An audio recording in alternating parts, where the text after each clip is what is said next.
na mga binabalatan tapos pinapaugat. Ito makikita nyo nga, itatanim ko na. Ayan yung isa tinanim ko na. Ayan nakikita mo yan. Yan. Mga bulaklakan na ito, ang puno nito dati may bunga na. Bago ko pinaugat, markot ang tawag dyan. Pagpapaugat sa katawan. Para mabuhay ang sigurado, didiligan din bago ialis.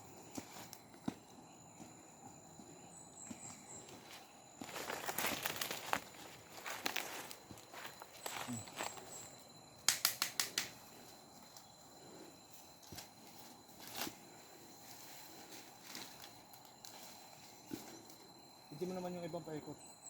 Hindi, nakatutok ka lang mo kaya wala. Tignan natin ito. Yung mga bulaklak sa likod mo.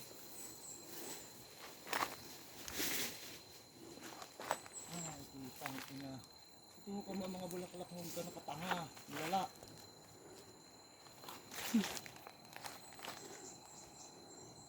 Ito yung sabi ko sa inyo noon na parang bonsai kong wire.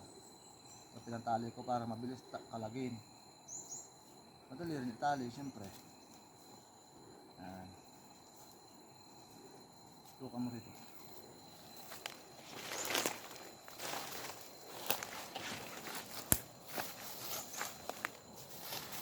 Pakita ko lang sa inyo, maugat na ito.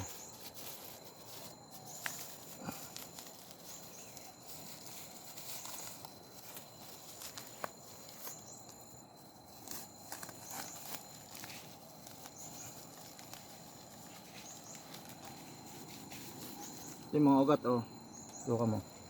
Ito ugat. Kanina ko lang ito pinutol. At itatanim ko nga ngayon. Ayan. Para kaya naman mahaba ito, itutusok ko sa lupa para makasipsip pa siya ng tubig.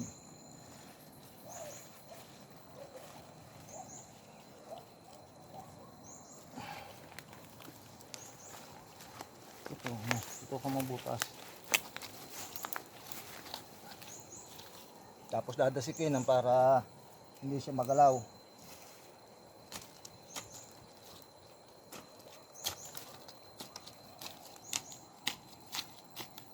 Dadasikin pa ikot. Para hindi siya magalaw ng hangin.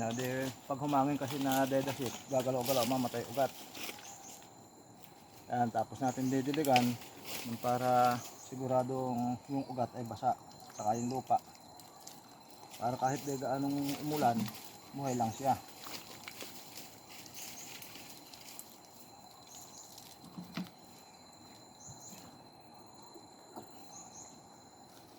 Yummy. Cut mo na. Ilang minuto?